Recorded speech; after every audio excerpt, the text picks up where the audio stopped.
नीतीश कुमार को जानने वाले ये बात अक्सर कहते हैं कि नीतीश कुमार को समझना मुश्किल ही नहीं नामुमकिन है। नीतीश कुमार कब क्या कौन सा दाव खेल दें ये कहना बड़ा मुश्किल होता है। आज के भोरे भोर में बिहार की राजनीति के वो अनछुए पहलू और वर्तमान जो स्थिति है उस स्थिति में राज्यसभा के सीटों में कितना बड़ा तिकड़म रचने की कोशिश की जा रही है और इसके मायने क्या हैं, किस तरह से भारतीय जनता पार्टी को कहीं ना कहीं मुश्किलों का सामना करना पड़ सकता है, बंटाधार हो सकता है कि नीतीश कुमार के तिकड़म में यदि फंस जाती है तो ये भारतीय जनता पार्टी अच्छी तरह से समझ गई है। और यही कारण है कि भारतीय जनता पार्टी की छटपटाहट और हड़बड़ाहट दोनों बढ़ गई है। वहीं भारतीय जनता पार्टी के केंद्रीय नेतृत्व के साथ बिहार के नेतृत्व में भी बेचैनी बढ़ गई है। अब इसको ऐसे आप समझिए, जैसा कि आप सभी जानते हैं कि 15 राज्यों में 57 सीटों पर चुनाव होने हैं और इस चुनाव के जो अधिसूचना है वो 24 मई को जारी हो जाएगी। इस पूरे मामले को लेकर के अगर देखा जाए तो 31 मई तक नामांकन दाखिल करना है और 1 जून तक नामांकन पत्रों की वापसी हो सकती है। इसके साथ ही 3 तारीख को जो है नामांकन वापस लिए जा सकते हैं। 10 तारीख को मतदान सुबह 9 बजे से लेकर 4 बजे तक होना है। 57 सीटों पे होना है, ये ध्यान रखिएगा। 57 सीटों यानी कि मात्र 10% इन खाली सीटों में से बिहार में होना है। लेकिन चर्चा और किसी राज्य की आप नहीं सुन रहे होंगे जितना बिहार की सुन रहे होंगे। बिहार में 5 सीटों पे चुनाव होना है इन 57 सीटों में से। पड़ोसी राज्य में 11 सीटों पर होना है उत्तर प्रदेश में, जहां भारतीय जनता पार्टी ने हाल फिलहाल में अपनी सत्ता कायम की है। लेकिन इन सब के बावजूद चर्चा उत्तर प्रदेश की कम लेकिन बिहार की ज़्यादा हो रही है। इसके पीछे की रणनीति और राजनीति क्या है हम आपको सिलसिलेवार बताएंगे कि बिहार के अलावा जिन राज्यों में जो 15 राज्य हैं वहाँ इन सीटों का चुनाव होना है उसके पीछे की रणनीति क्या है और भारतीय जनता पार्टी की बेचैनी क्यों बढ़ रही है, इसके भी एक कारण है। राज्यसभा में 57 सीटों को लेकर के कहीं ना कहीं भारतीय जनता पार्टी की पूरी राजनीति टिकी हुई है। आने वाला 2024 का चुनाव हो या फिर 5 राज्यों में होने वाले जो माफ़ कीजिएगा लगभग 1 दर्जन राज्यों में जो 2023 और 24 में चुनाव होने हैं उस पर भी टिका हुआ है।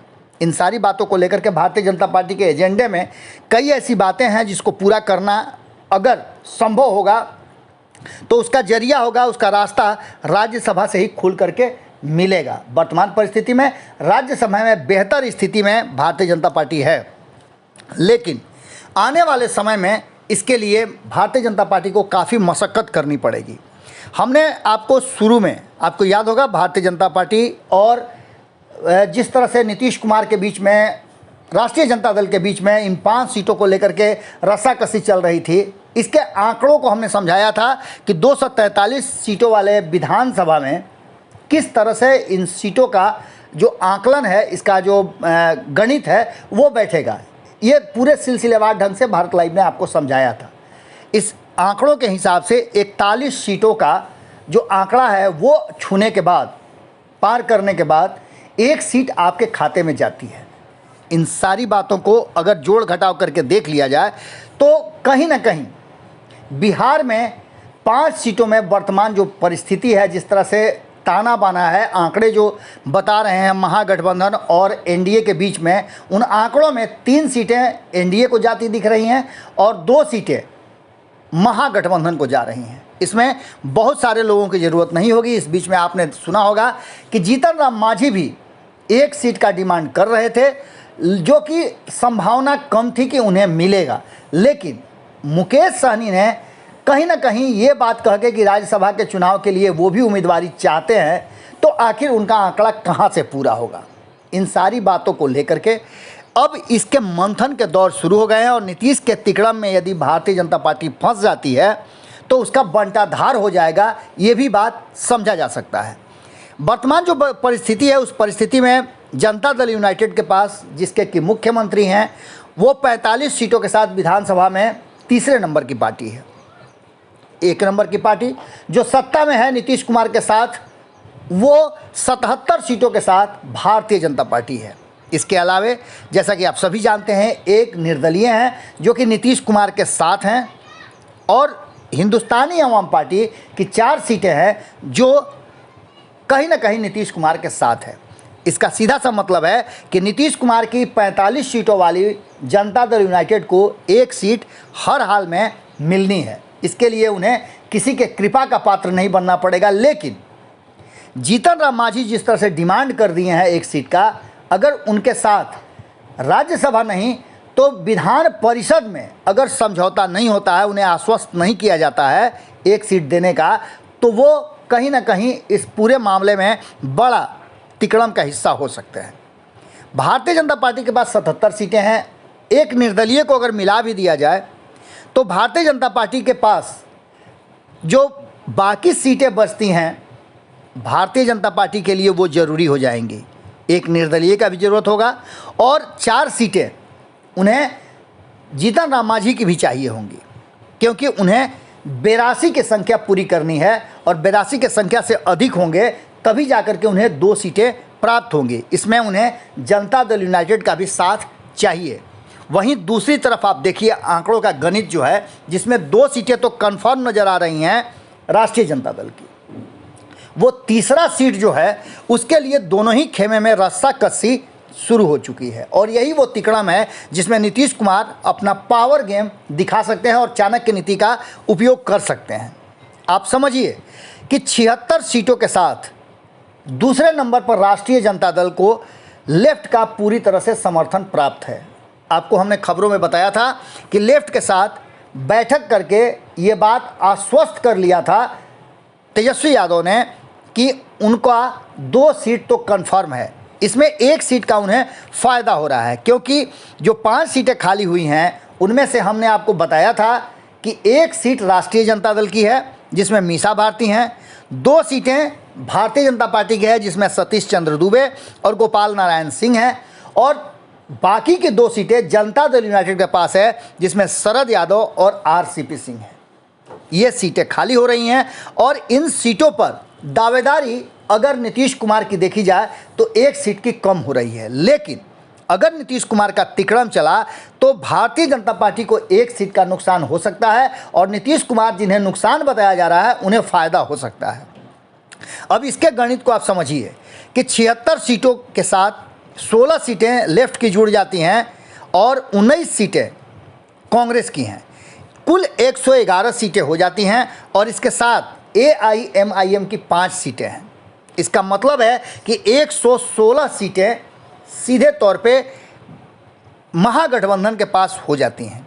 अगर इसमें से भारतीय जनता पार्टी का साथ न दे करके नीतीश कुमार अगर इस खेमे में आ जाए, जिसकी कि चर्चाएं आपने सुनी होगी कि 2 दिन पहले तक ज़बरदस्त चर्चा चल रही थी कि नीतीश कुमार कोई बड़ा तिकड़म कर सकते हैं, भारतीय जनता पार्टी को झटका दे सकते हैं और भारतीय जनता पार्टी के लिए एक बड़ी जो है वो चिंता का कारण बने हुए नीतीश कुमार। यही कारण है कि Bharatiya Janata party wait and watch की स्थिति में है, अपने उम्मीदवारों के नामों का घोषणा नहीं कर रही है। लगभग भारतीय जनता पार्टी निर्णय कर चुकी है, केंद्रीय नेतृत्व से भी हरी झंडी मिल गई है, लेकिन नामों की घोषणा नहीं हो रही है।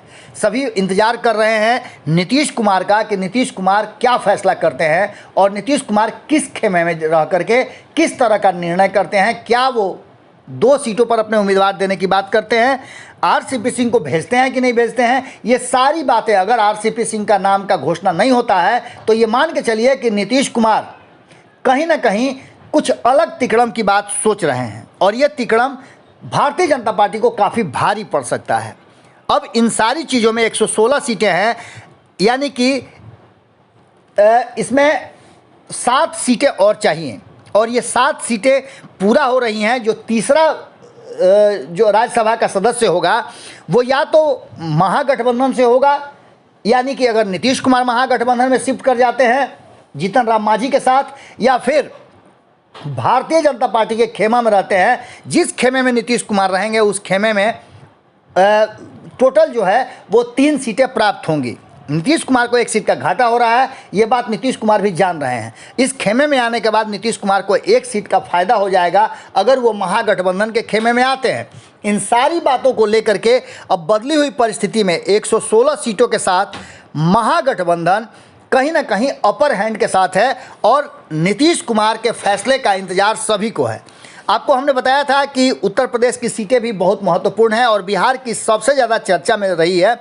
इसमें आपको उत्तर प्रदेश में 11 सीटें खाली हुई हैं, बिहार में 5 सीटें हैं, महाराष्ट्र और तमिलनाडु में 6-6 सीटें हैं, राजस्थान, आंध्र प्रदेश, कर्नाटका में 4-4 सीटें हैं, 3 सीटें मध्य प्रदेश और उड़ीसा की हैं, 2 सीटें हैं तेलंगाना की, छत्तीसगढ़ की, पंजाब की, झारखंड की, हरियाणा की और 1 सीट उत्तराखंड का भी राज्यसभा के लिए खाली हो रहा है। इन सारी बातों को लेकर के अब भारतीय जनता पार्टी के कहीं ना कहीं खेमे में इस बात की पेशोपेश पड़ी हुई है, इस बात की खलबली है कि नीतीश कुमार क्या फैसला करते हैं।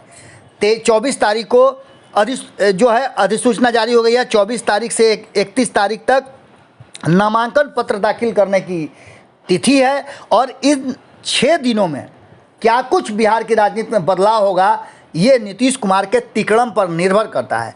और अगर नीतीश कुमार का तिकड़म चलता है तो ये मान के चलिए कि भारतीय जनता पार्टी का बंटाधार तय है। एक तो राज्यसभा की सीटें उसके हाथ से जाएंगी और दूसरी बिहार की सरकार भी उसके हाथ से जा सकती है। आज के भोरे भोर में हम आपसे यही विदा लेते हैं। ये पूरा विश्लेषण देखने के बाद आपको क्या लगता है, नीतीश कुमार किस तरह का फैसला करेंगे या नीतीश कुमार को क्या करना चाहिए? हम चाहेंगे कि आप अपने विचार जरूर लिखें। बहुत अगर ये वीडियो पसंद आई और वह बिहार के राजनीति और बिहारियत से सरोकार रखेनी तो सब्सक्राइब बटन दबा के चैनल के सब्सक्राइब कर ली। ओजे एगो घंटी बा, ओकरा बटन दबा देला से कुल सटीक और मारक खबर रुआ मुफ्त में मिल जाई। अगर रुआ पत्रकारिता के हमनी के नया प्रयोग में सहयोग कर चाहतानी तो ज्वाइन बटन दबा दी।